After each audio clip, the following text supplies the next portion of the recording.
Hello everyone, we are going to start with financial accounting और financial accounting के अंदर हमारा जो चैप्टर का नाम है वो है conversion of a firm into limited company. मतलब हम लोग क्या करने वाले हैं यहाँ पे, हमारा एक सोल ट्रेडर एक कंसर्न है या हमारा एक पार्टनरशिप फर्म है जो अपना बिजनेस कन्वर्ट करने वाला है जॉइंट स्टॉक कंपनी के अंदर लिमिटेड कंपनी। अब इसी दो एडवांटेज डिस्कस करता हूँ क्योंकि वो हमारे लिए इतना इम्पोर्टेंट नहीं है, बट स्टिल टू एडवांटेजेस। एक एडवांटेज ये है कि सोल ट्रेडिंग कंसर्न या पार्टनरशिप फर्म के अंदर जो कैपिटल होता है वो लिमिटेड होता है एंड जो लायबिलिटी होता है वो अनलिमिटेड होता है।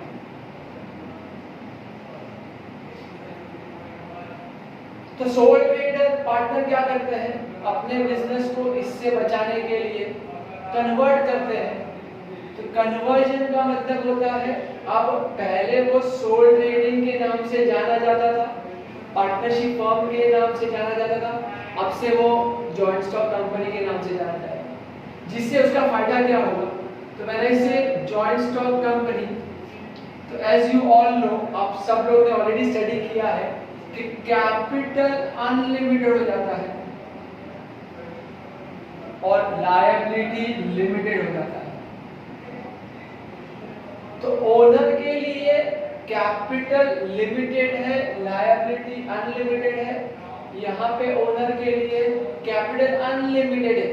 तो कंपनी अपना कैपिटल कहाँ से मंगाती है, शेयर होल्डर से, पब्लिक से।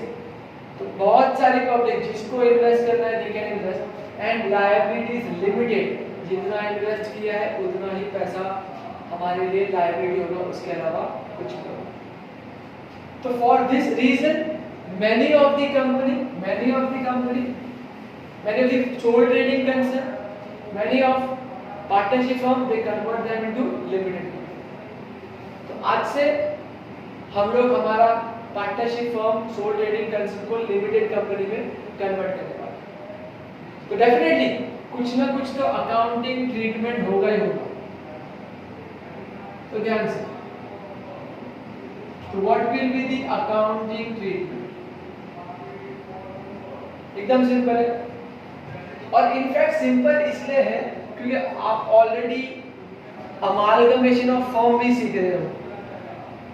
अब अमालगमेशन ऑफ फर्म के अंदर और कन्वर्जन में सिमिलरिटी क्या है? अमालगमेशन में भी ओल्ड फर्म अपना बिजनेस बंद करके एक नया फर्म चालू करता है, और यहाँ पे भी ओल्ड फर्म अपना बिजनेस बंद करके नया फर्म नहीं नया कंपनी स्टार्ट करता है। So accounting treatment will be similar as your amalgamation of a firm and conversion of a firm।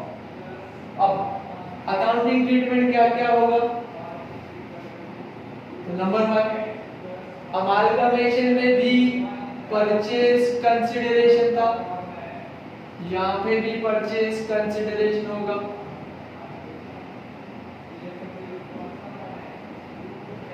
Accounting treatment number 2, वहां पे भी ओल्ड फर्म क्लोज होता था, यहाँ पे भी क्लोज होगा। उसको हम लोग बोलते हैं closing entries in the books of old firm.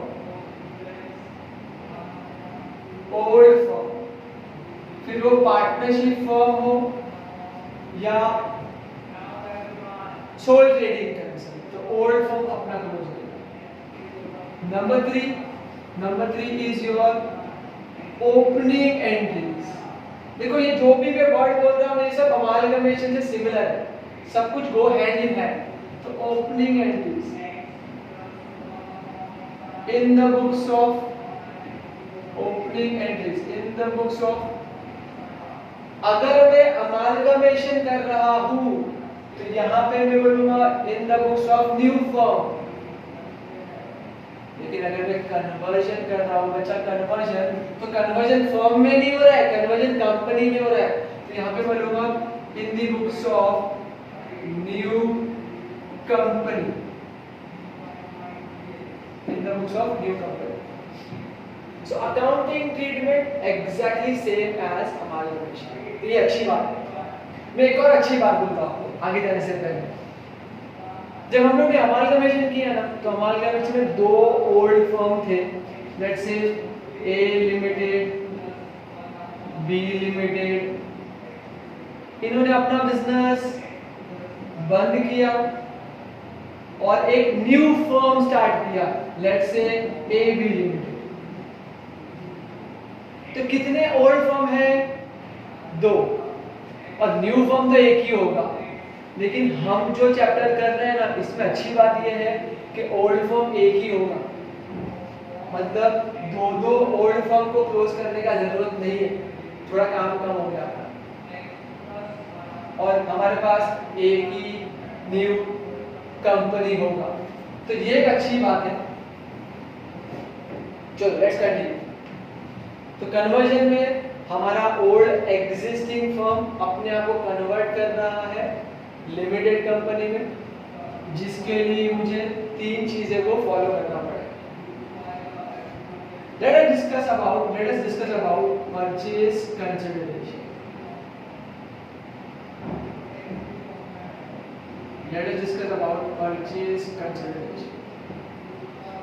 तो अगेन आप लोग ने परचेज कंसिडरेशन में अमालगमेशन के टाइम पे एक मेथड सीखा था जिसका फॉर्मूला था all assets minus all liability, all assets minus all liability. लेकिन एक छोटा सा प्रॉब्लम है। वो प्रॉब्लम ये है कि जब एसेट्स को लायबिलिटी से माइनस किया तो वो एक मेथड हुआ। तो सर एक ही तो मेथड था, अमालगमेशन में एक ही मेथड था। यस, देखिए जब हम लोग कन्वर्जन करते हैं ना, conversion of a company, conversion of a firm into a company, तो यहाँ पे तीन मेथड है। बच्चा ये तीन मेथड अच्छे से सुन लो, क्योंकि नेक्स्ट ईयर आप एक चैप्टर करने वाले हो अमालगमेशन ऑफ अ कंपनी। आज आपने सीखा अमालगमेशन ऑफ अ फर्म, कल आप सीखने वाले हो अमालगमेशन ऑफ कंपनी। वहां पे ये चीज काम आने वाली है। तो ये जो मैं अभी करा रहा हूं, ये हम आज के लिए भी यूज करेंगे और नेक्स्ट ईयर के लिए भी यूज करेंगे। हम लोग नेक्स्ट ईयर जाने वाले ना ऐसा। चलो तो अभी मेथड कौन से हैं? नंबर वन है लंप सम मेथड। नंबर 2 है net payment method. Lump sum method, net payment method. और थर्ड है हमारा net asset method. So lump sum method में क्या होगा, नेट पेमेंट मेथड में क्या होगा, नेट एसेट मेथड में क्या होगा, ये हम लोग स्टडी करेंगे। तो प्लीज सबसे ज्यादा ध्यान इस पे करना, क्योंकि अकाउंटिंग ट्रीटमेंट की शुरुआत ही इससे होने वाली है। अगर ये गलत हो गया तो आगे जो भी है सब गलत हो जाएगा। तो प्लीज एकदम ध्यान से। Let us study about the first method, lump sum method.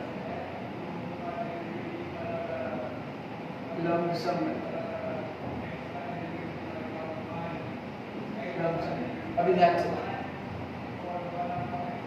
When I say lump sum method, तो एक चीज क्लियर है कि lump sum method का मतलब है एक फिक्स्ड अमाउंट पहले से डिसाइडेड है और वही पे होगा। सर ये किसने डिसाइड किया, तो वो भी देख लेते हैं। तो ध्यान से हम लोग स्टेप बाय स्टेप जा रहे हैं। तो डेफिनेटली पार्टनर ने अपना फर्म बंद करके कंपनी स्टार्ट किया है, कंपनी, जॉइंट स्टॉक कंपनी। यहां पे वो कंपनी का ओनर था, यहां पे पार्टनरशिप फर्म के अंदर वो कंपनी का ओनर था और उसका नाम क्या था? Partners capital. उसने बिजनेस में एसेट खरीदा, उसने बिजनेस का लायबिलिटी किया, सब उसने सेटअप किया। आज वो अपना बिजनेस जॉइंट स्टॉक कंपनी को दे रहा है, तो बदले में उसको कुछ मिलेगा, उसको क्या बोलते हैं? Purchase consideration. तो purchase consideration is nothing but amount to be settled by joint stock company to the partnership firm. तो यहाँ पे वो पार्टनर्स कैपिटल था। अब यहाँ पे जॉइंट स्टॉक कंपनी पार्टनर को क्या क्या देगा? तो ऑप्शन क्या क्या है, ध्यान से। ऑप्शन नंबर 1 ए, हम उनको शेयर्स दे सकते हैं, share capital. B, joint stock company इसका पैसा सेटल कैसे करेगा? By giving them debentures. C, by giving them cash.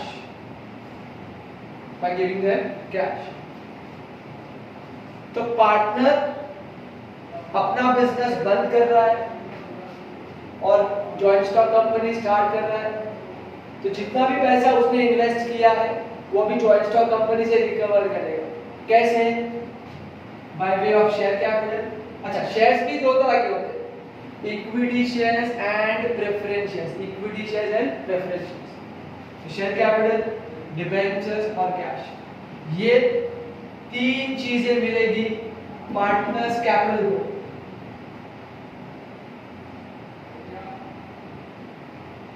हाँ, लेकिन कितना मिलेगा वो हम लोग यहाँ पे सीखेंगे under purchase consideration with the help of 3 method. चलो लमसम मेथड। अभी लमसम मेथड क्या बोलते हैं? लमसम मेथड ध्यान से सुनिएगा। लमसम मेथड,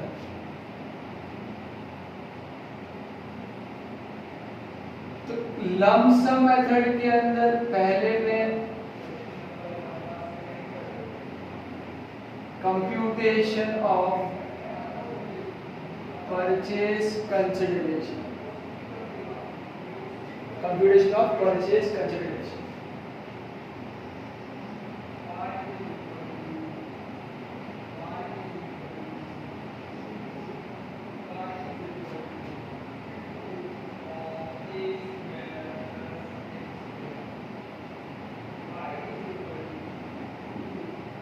एकदम ध्यान से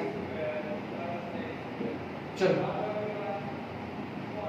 अभी कंप्यूटेशन का मतलब क्या होता है?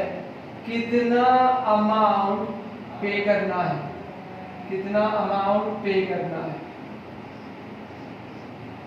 और डिस्चार्ज का मतलब है अमाउंट कैसे पे करना है। आप इसे रिपीट करता हूं। कंप्यूटेशन का मतलब है कितना अमाउंट पे करना है, और डिस्चार्ज का मतलब है कैसे पे करना है। By way of shares, by way of debentures, by way of cash, कैसे? चलो मेथड नंबर 1 लमसम, सुनिएगा ध्यान से। तो लमसम मेथड में joint stock company partnership firm को बोल रहा है आपके जितने भी एसेट है, कितने के एसेट है बताना। तो बोला सर एसेट है 10 लाख रुपए। मेरा लायबिलिटी कितने का है? लायबिलिटी तो बोला पार्टनरशिप फर्म से 3 लाख, एसेट 10 लाख का है। पार्टनर बोल रहा है फर्म वाला, लायबिलिटी कितने का है? 3 लाख का है। मैंने बोला भाड़ में गया। एसेट कितने का? 10 लाख, भाड़ में गया। लायबिलिटी कितने का? 3 लाख, मैंने वो भी भाड़ में गया। मैं तेरे को 5 लाख रुपया दूंगा। तो तो इन lump sum method we are not considering what is the value of asset, we are not considering what is the value of liability, we are considering only what is agreed between them, a lump sum amount. देख भाई तेरा जो भी asset है मेरे को कोई interest नहीं है, I am giving you 5 lakh rupees, चाहिए तो बोल। तो यहाँ पे कन्वर्जन करते समय असेट्स कितने का है लायबिलिटी कितने का है नहीं देखा जाता, लंप सम मेथड में एक फिक्स्ड अमाउंट डिसाइड किया जाता है। इसका मतलब यहाँ पे ना असेट देखा ना लायबिलिटी, सीधा सीधा क्या दे दिया 5 लाख रुपीस। अब ये 5 लाख रुपीस क्या करेंगे, डिस्चार्ज। डिस्चार्ज का मतलब जॉइंट स्टॉक कंपनी किसको दे रहा है, पार्टनरशिप फर्म को। उल्टा पार्टनरशिप फर्म ले रहा है किससे, जॉइंट स्टॉक कंपनी से, वन एंड द सेम। तो ये 5 लाख रुपया है, ध्यान से अभी। तो जॉइंट स्टॉक कंपनी ने बोला मैं तुझे इक्विटी शेयर्स दूंगा, equity shares. Let's say company ने बोला 40,000 equity shares of ₹10 each, of ₹10 each. कितना हो गया ये, 4 lakh rupees, 4 lakh rupees. Company ने बोला बाकी 1 lakh, balance 1 lakh will be paid in cash. चलो मेरे को बताओ कि कैश का बैलेंस कितना होगा। तो सर टोटल 5 लाख देना था, 4 लाख का तो इक्विटी दे दिया, इसका मतलब बैलेंस विल बी 1 लाख। तो 1 lakh will be paid in cash.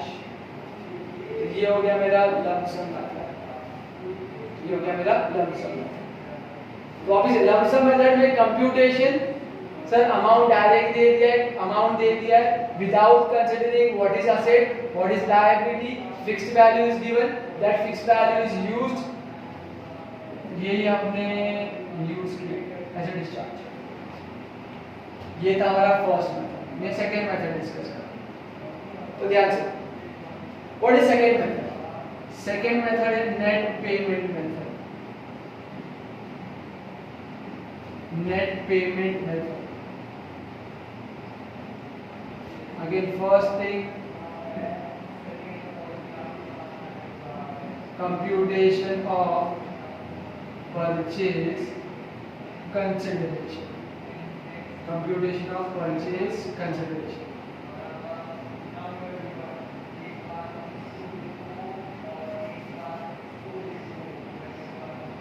And one more thing, that is discharge of purchase consideration. Discharge of purchase consideration. ध्यान से सुनने का। अंडर सेकेंड मेथड अगेन वापिस इधर आ जाते हैं। जॉइंट स्टॉक कंपनी बोला मैं तुझे पेमेंट करता हूँ, मैं तेरा लायबिलिटी डिस्चार्ज करता हूँ। पार्टनरशिप फर्म बोला मुझे दे दे। अब अंडर नेट पेमेंट मेथड में क्या है, तो जॉइंट स्टॉक कंपनी ने बोला, लिमिटेड कंपनी ने बोला आई विल पे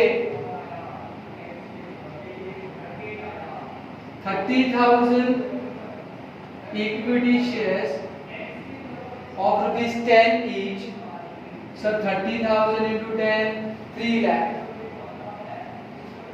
कंपनी ने बोला I will pay 10,000 preference shares of ₹10 each, ₹1 lakh।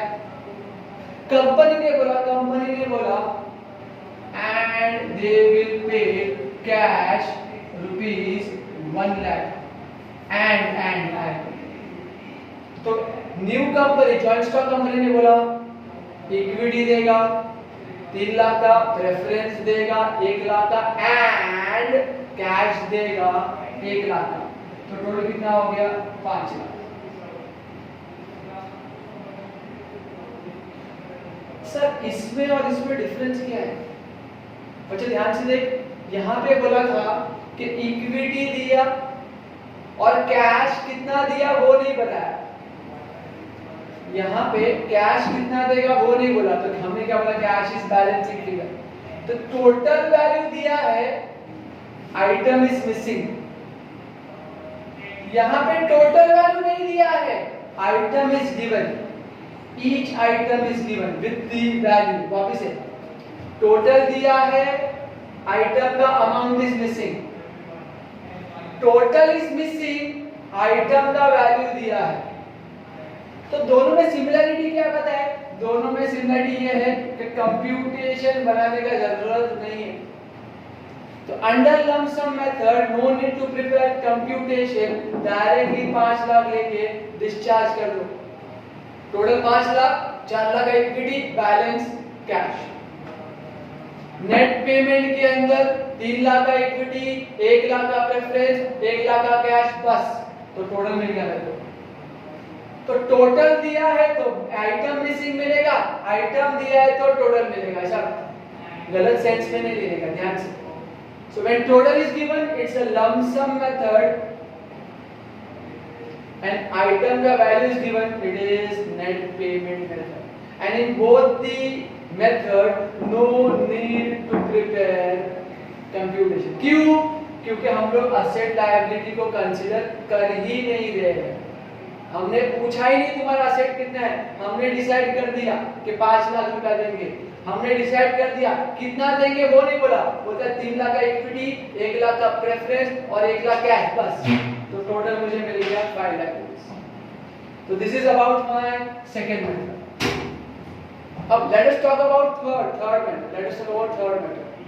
Late us talk about third method. ध्यान से, तो third method will B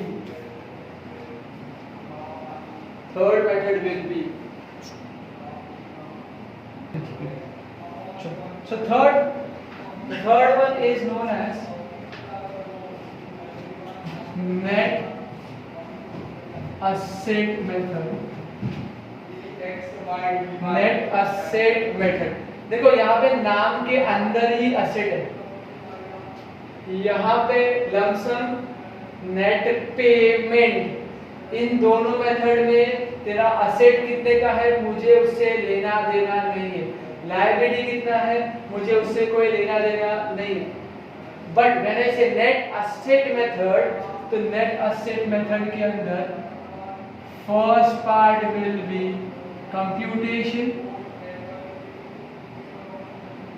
computation of purchase consideration,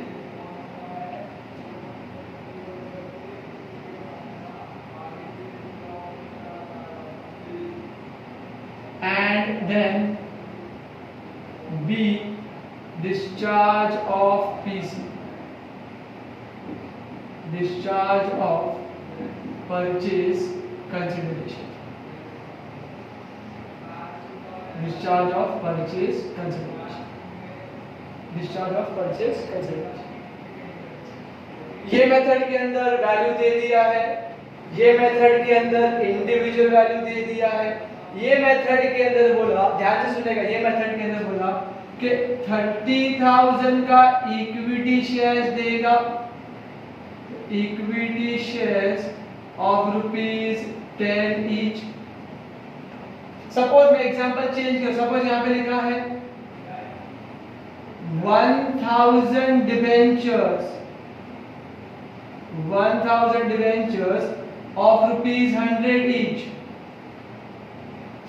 तो 3000 into 10 3 lakh, 1000 into 100 1 lakh। अब ध्यान से सुनिएगा, एंड कैश भी देंगे, बट कितना? For the balance. इस पे जाने से पहले एक बार वापिस समझ लो, यहाँ पे 40,000 equity share of ₹10 each and cash in balance.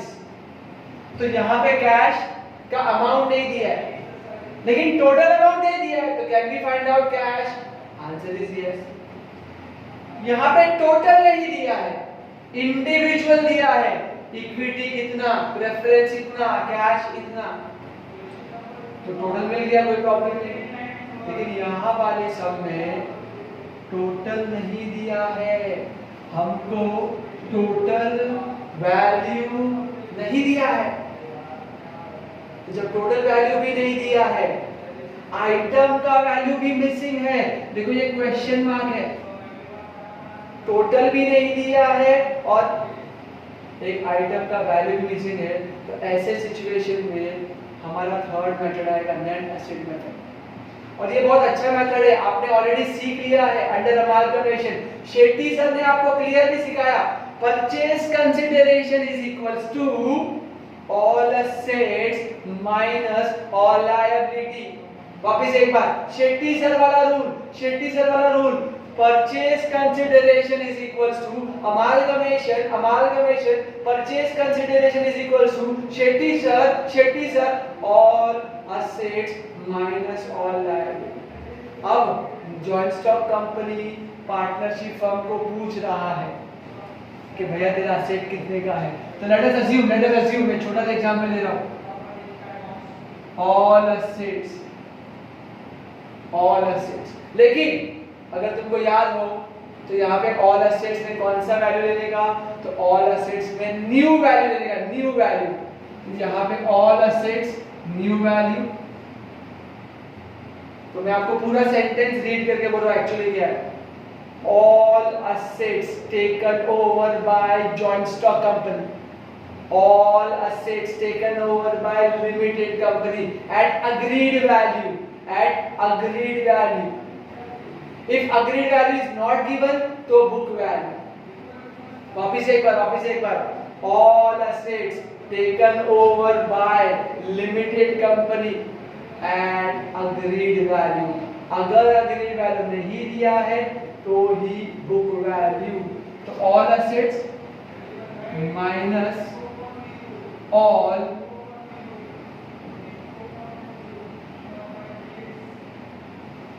Liability. लेकिन मैंने क्लियरली वर्ड लिखा है आउटसाइड लायबिलिटी।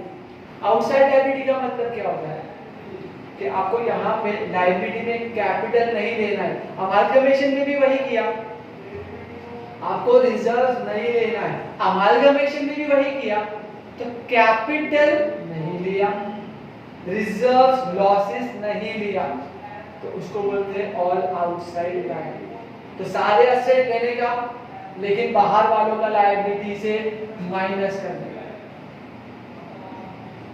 जो आंसर आएगा वो आपका फाइनल आंसर होगा। This is your.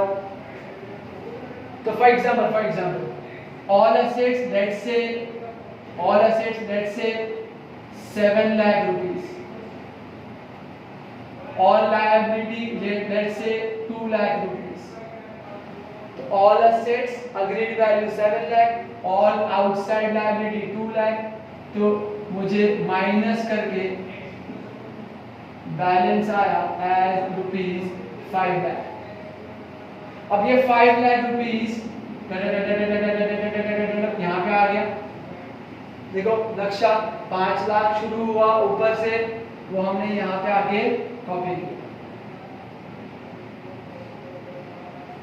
रूट देखो, route starting from computation and at discharge of PC, तो ये 5 लाख। अब अगर टोटल 5 लाख है जिसमें से इक्विटी 3 लाख है, डिबेंचर्स 1 लाख है, तो can we find out cash balance?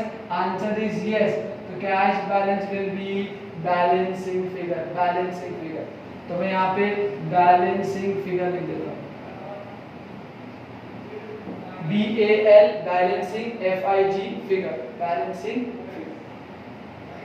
तो एग्जाम में हर क्वेश्चन के अंदर हमें ये 3 मेथड में से कोई एक मेथड पूछेगा।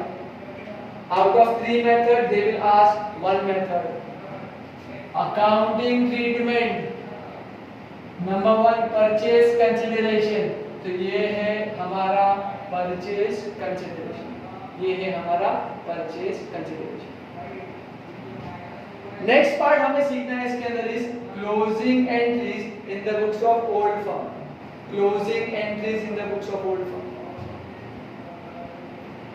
उसके बाद हमें सीखना है opening entries in the books of new firm. तो एक एक करके वो भी डिस्कस कर लेते हैं। तो meanwhile I have finished with purchase consideration.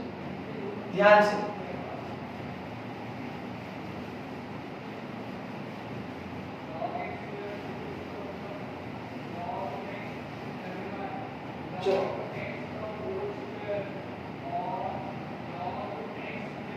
second part, closing entries.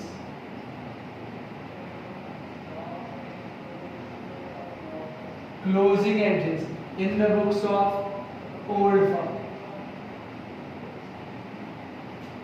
Closing entries in the books of old firm.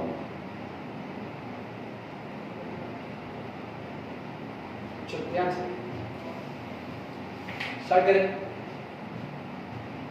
तो closing entries in the books of old firm में पहले हमें क्या प्रिपेयर करना है? Accounts to be prepared. Accounts to be prepared. Accounts to be prepared.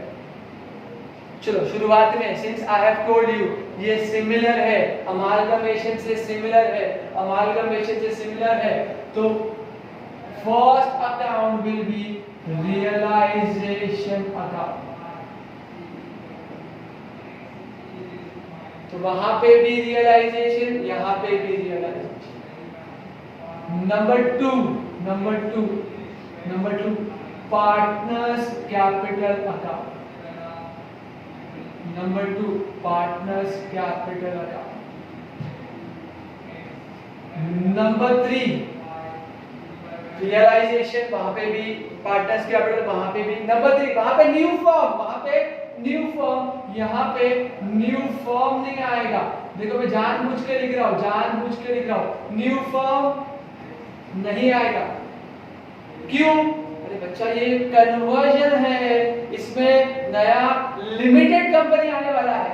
यहाँ पे new firm की जगह पे हम लोग लिखेंगे न्यू कंपनी अकाउंट।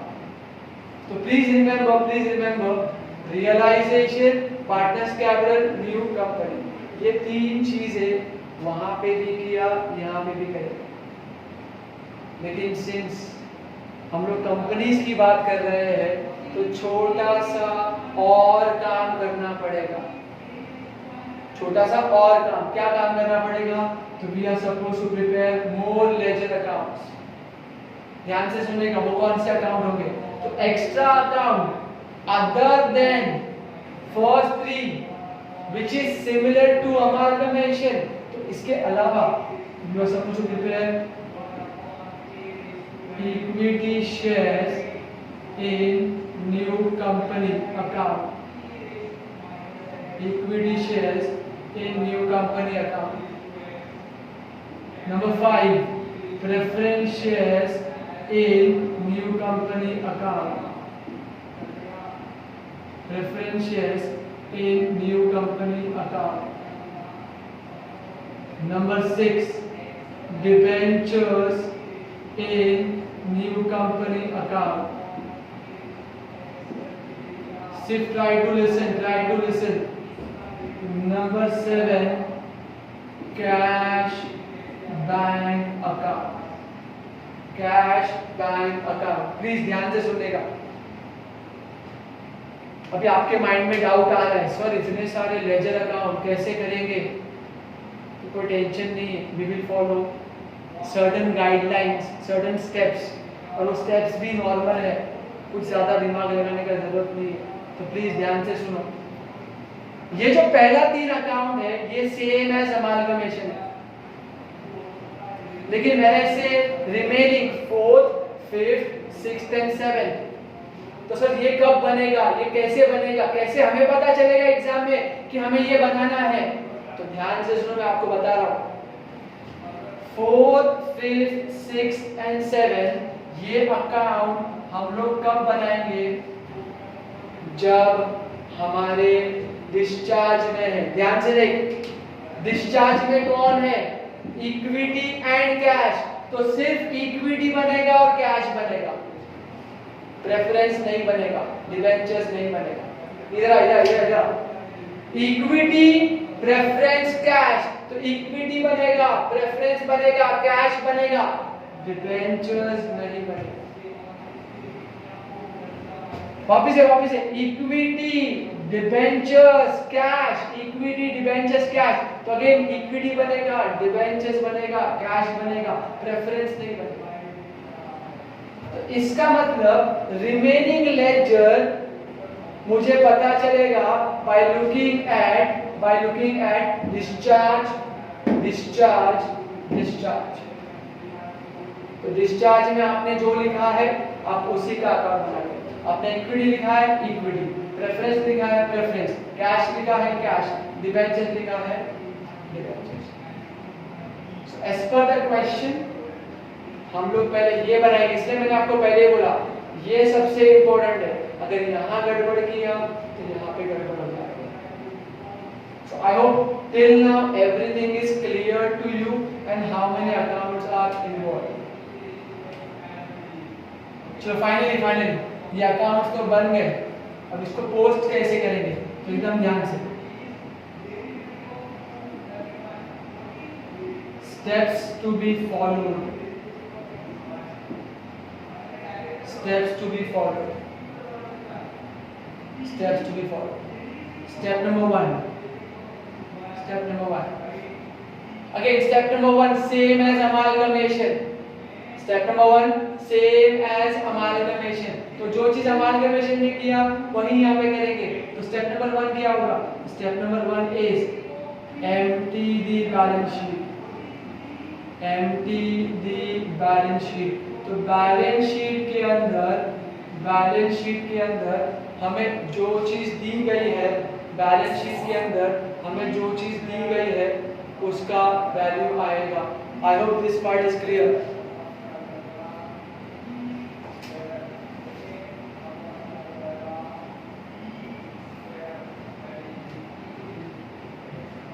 तो बैलेंस शीट में क्या क्या दिया होता है? बैलेंस शीट में असेट्स दिया होता है, तो असेट्स जाएगा, ट्रांसफर होगा, लायबिलिटी ट्रांसफर होगा, कैपिटल ट्रांसफर होगा, तो everything will be transferred.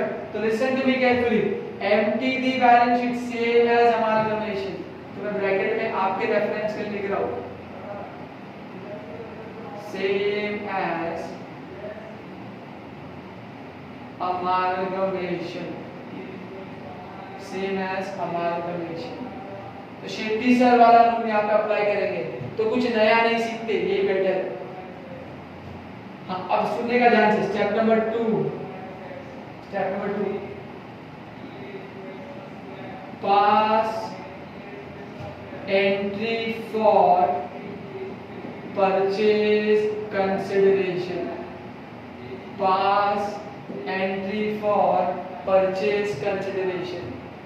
Pass entry for purchase consideration. तो again same entry, same amalgamation वाला, कोई पीसी का एंट्री, सेम एंट्री पीसी का, परचेज कंसिडरेशन। तो पीसी का एंट्री क्या था? New firm account debit. लेकिन सर आपने तो बोला कि न्यू फर्म नहीं। ओ यस, न्यू फर्म नहीं, न्यू कंपनी अकाउंट। तो instead of writing new company, new firm, हम लोग आगे लिखेंगे new company account debit. New company account debit, new company account debit. Same as purchase consideration, same as amalgamation. To realisation,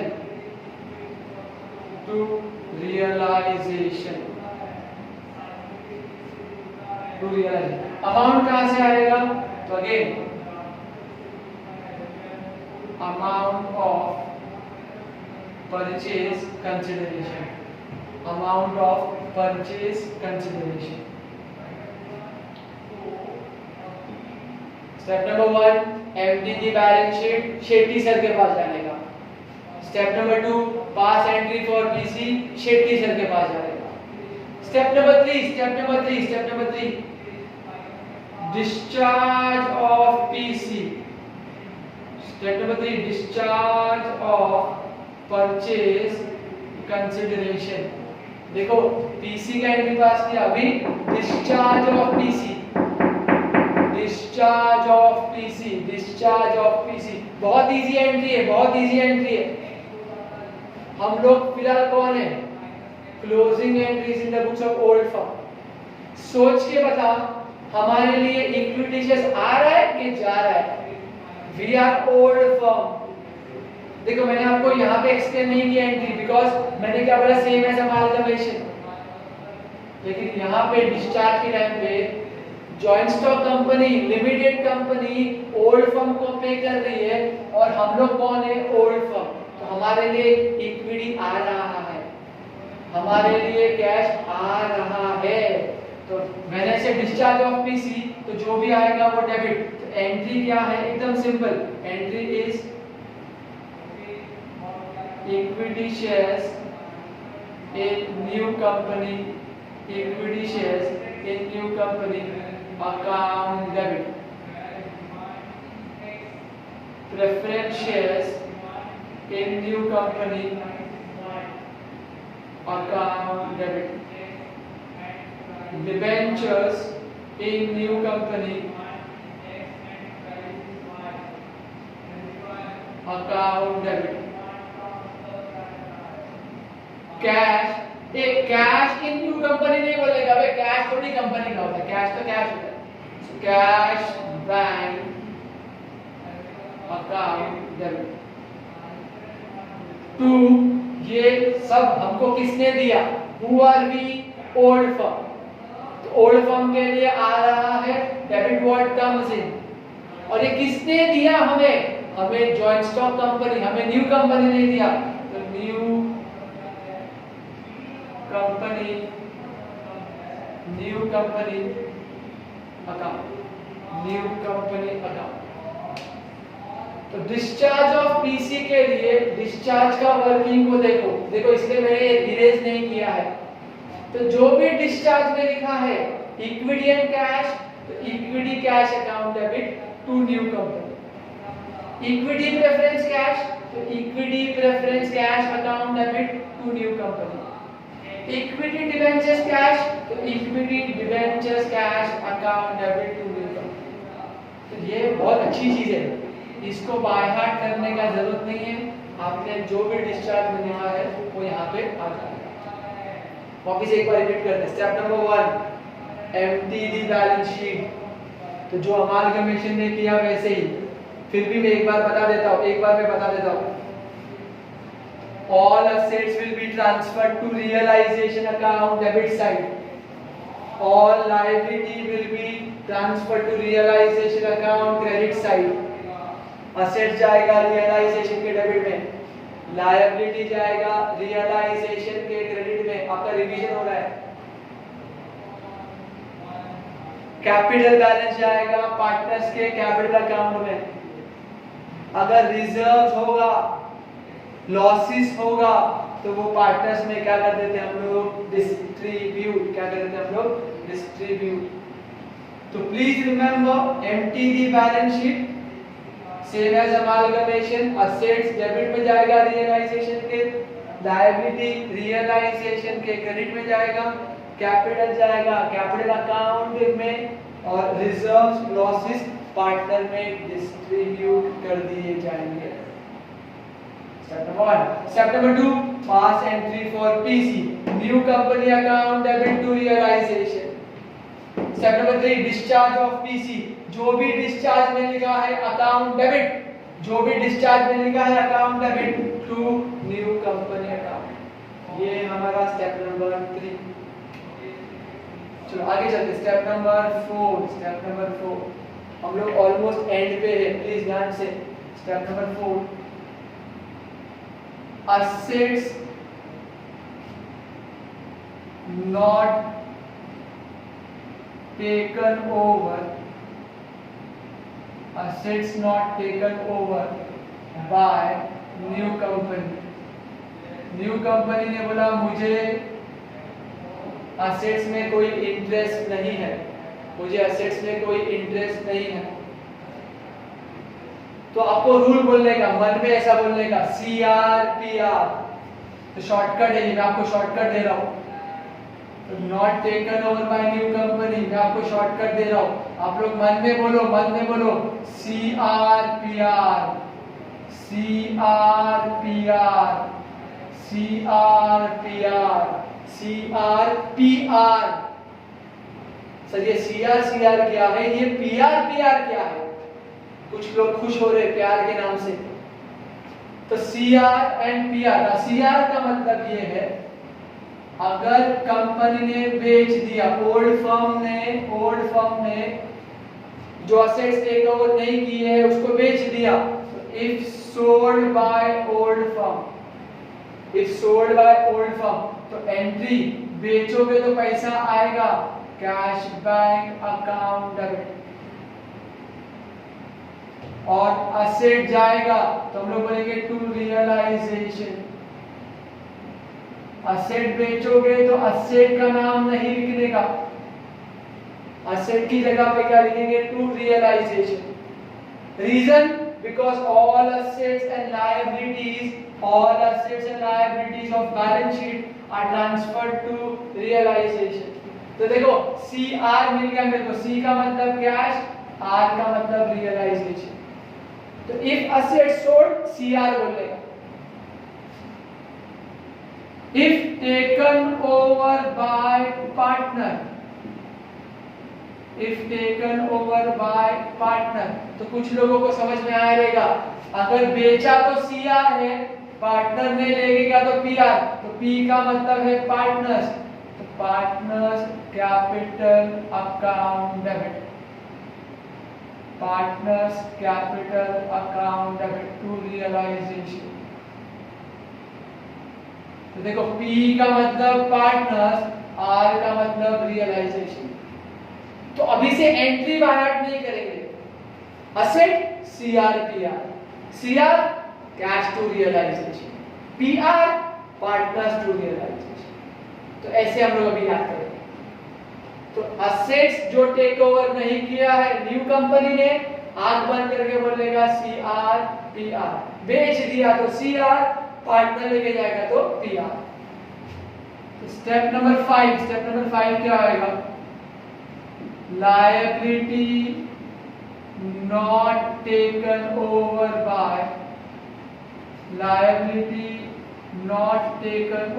by new company। New company बोला हमें तुम्हारा liability नहीं चाहिए, तो अभी क्या बोलेंगे, तो अगेन शॉर्टकट बहुत इजी है, RCRP,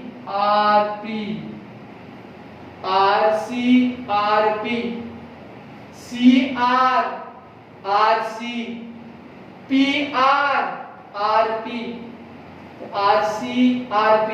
इसको रिकॉर्ड कैसे करेंगे, तो ध्यान से, again not taken over by new firm ने टेक ओवर नहीं किया तो ओल्ड फर्म क्या करेगा, उसको पे करेगा। तो if paid by old firm, पे करोगे तो पैसा जाएगा, टू कैश बैंक अकाउंट। तो ओल्ड फर्म पे the amount from their pocket, और लायबिलिटी पे किया तो लायबिलिटी नहीं, सर लायबिलिटी भी क्या बोलेगा, realisation, because all assets and all liabilities from balance sheet is transferred to realization account। तो जब assets बेचा तो realization बोला, liability पे किया तो भी realization बोलेंगे। तो if sold cash to realization, if paid realization to cash। तो देखो समझा रहेगा, RC का मतलब, R means realization and C का मतलब cash। तो next part will be if taken over by partner। Partner बोला मैं पे करूंगा, तो one of the liability not taken over by new company but will be paid by existing partners, old firm के partners। तो हम लोग बोलेंगे entry will be realization account debit, realization account debit to partners capital account, realization account debit to partners capital account। तो देखो आपको समझा देगा, आरपी, आर का मतलब रियलाइजेशन और पी का मतलब partners capital. So step number 4 and step number 5 is the best part. Asset word आया तो बोलने का सीआर और सीआरपीआर, और लायबिलिटी वर्ड आएगा तो बोलने का आरसीआरपी। सीआरपीआर, आरसीआरपी, assets not taken over CRPR, liability not taken over RCRP। Finally हमने ऑलमोस्ट सब कुछ खत्म कर दिया। अब जब सब कुछ खत्म ही हो गया है तो step number 6, the most important and most confusing step number 1, empty the balance sheet। Step number 2, pass entry for PC। Step number 3, discharge of PC। मैं रिपीट कर रहा हूँ so that आप लोग इसको अच्छे से रट्टा मार लो, याद कर लो, ये हमारा स्टेप्स है। Step number 4, assets not taken over CRPR। Step number 5, liability not taken over RCRP। Finally, last step, close। Last step, close, the most important one, closing। अभी most important क्यों है पता है? क्योंकि सब बहुत सारे लेक्चर है, 7 लेक्चर है, 7 लेक्चर है, 7। अब इनको क्लोज करना है तो सीक्वेंस भी देखना पड़ेगा। तो चलो एकदम ध्यान से, सीक्वेंस एकदम ध्यान से। तो close realisation account, close realisation account, transfer balance, close realisation account, transfer balance to partners capital account, transfer to partners capital account. देखो एरो पे ध्यान दो, एरो पे ध्यान दो। तो रियलाइजेशन क्लोज किया, पार्टनर्स कैपिटल में गया। अगर मैं अमालगमेशन कर रहा हूं, अमालगमेशन, तो रियलाइजेशन का बैलेंस कैपिटल में जाएगा, कैपिटल का बैलेंस न्यू कंपनी में जाएगा। लेकिन ऐसा यहां पे बिल्कुल भी नहीं होगा, यहां पे ऐसा बिल्कुल भी नहीं होगा। तो शुरुआत तो अच्छी थी लेकिन अंत थोड़ा सा डिफिकल्ट होगा, तो प्लीज ध्यान से। तो close realisation, transfer to partners capital. Wait, close equity share, close equity shares in new company account. तो चलो ध्यान से, मैं एरो बना रहा हूं, इसका बैलेंस यहां पे गया। अभी क्लोज इक्विटी, इक्विटी का बैलेंस भी, इक्विटी का बैलेंस भी कहां जाएगा? Partners capital. तो close equity shares, close equity shares in new company and transfer balance, and transfer balance to partners capital account. सुनो ध्यान से, इक्विटी का बैलेंस भी क्लोज करके ये भी कहां पे गया? पार्टनर्स कैपिटल के अंदर। Very important, very important. यहां पे स्टार कर रहा हूं, ये स्टार का मतलब क्या है?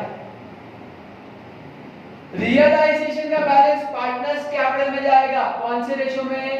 Profit sharing ratio, PSR, PSR, profit sharing ratio, profit sharing ratio, PSR.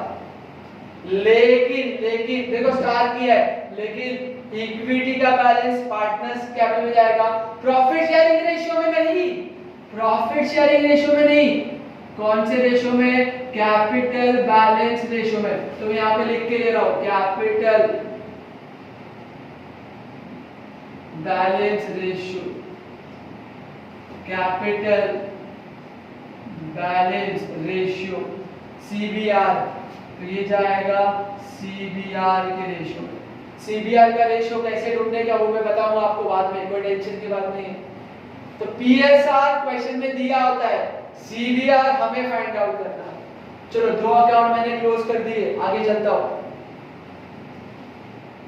Close preference shares in new company account. तो प्रेफरेंस शेयर जो ओपन किया उसको भी क्लोज करो, उसका बैलेंस भी कहां जाएगा? पार्टनर्स कैपिटल में। देखो सबके सब पार्टनर्स के अंदर ही जा रहे हैं। कौन से रेशियो में?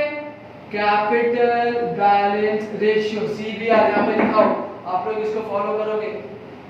Star CBR capital balance ratio. चलो ये भी क्लोज हो गया, ये भी क्लोज हो गया। Then close debentures in new company account. Close debentures in new company account, इसका बैलेंस भी कहा जाएगा? पार्टनर्स कैपिटल में ही। और वापस से स्टार बनाया है, स्टार का मतलब कौन सा ratio? Capital balance ratio. Oh my God, partners capital का फैन फॉलोइंग देखो, सब उसी के पास जा रहे हैं। All are attracted towards partners capital. तो realization partners capital, equity partners capital, preference partners capital, debentures partners capital, और फाइनली चलो ये भी मैं एरो बना देता हूं यहाँ पे कि ये भी यहाँ चला गया। अब क्या करेंगे? तो ध्यान से सुनो, फाइनली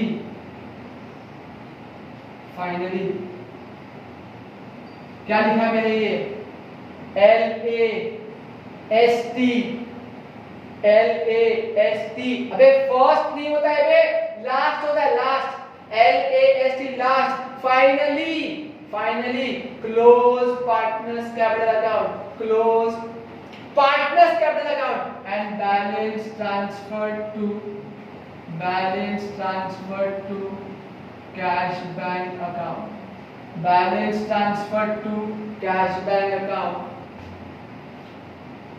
तो रियलाइजेशन का बैलेंस कैपिटल में नंबर 1, इक्विटी का बैलेंस रियलाइजेशन में नंबर 2, प्रेफरेंस का बैलेंस रियलाइजेशन नंबर 3, डिबेंचर्स का बैलेंस पार्टनर्स कैपिटल में नंबर 4, कैश का बैलेंस पार्टनर्स नहीं उल्टा। तो अभी मुझे क्या क्लोज करना पड़ेगा? पार्टनर्स कैपिटल, और वो बैलेंस कहाँ जाएगा? कैश में। और फाइनली कैश अकाउंट क्लोज करेंगे, एंड वेरी इंपॉर्टेंट ये क्या हो जाएगा? PALLY,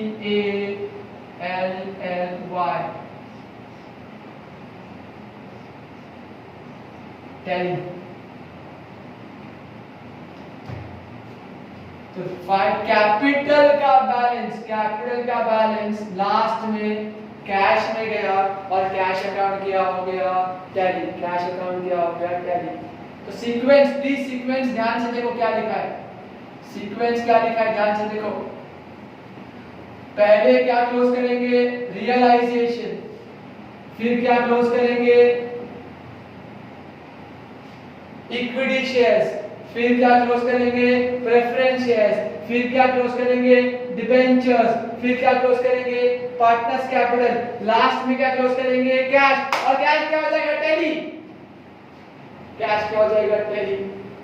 अभी कुछ लोगों के माइंड में डाउट आ रहा है, सर आपने सब क्लोज कर दिया, सर आपने न्यू कंपनी का कुछ किया ही नहीं। जबकि अमालगमेशन के अंदर न्यू फॉर्म लास्ट में क्लोज होता था और टैली होता था। यहाँ पे क्या टैली हुआ है? कैश। यहाँ पे कैश टैली हुआ है। तो सर न्यू कंपनी का क्या हुआ? तो ध्यान से देख, मैं तेरे को लास्ट टाइम बता रहा हूँ। न्यू कंपनी देख, न्यू कंपनी अकाउंट मैंने डेबिट किया, न्यू कंपनी अकाउंट मैंने क्रेडिट किया, new company debit, new company credit, तो ऑटोमेटिकली अकाउंट क्या हो गया, टैली, अकाउंट क्या हो गया, टैली। तो मोस्ट इंपॉर्टेंट, तो second note, second star for this, new company account will automatically tally, new company account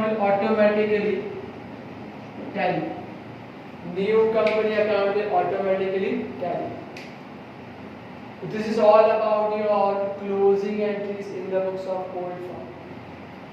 I hope तुमको ये सेशन के अंदर समझ में आया कि पीसी कैसे करते हैं, पीसी के 3 मेथड क्या थे, क्लोजिंग फॉर्म कैसे करते हैं जिसमें अकाउंट्स कितने सारे ड्रॉ होते हैं, पोस्टिंग एंट्री स्टेप्स क्या किए जाते हैं, और मोस्ट इम्पोर्टेंट आपका क्लोजिंग कैसे होता है, ये है हमारा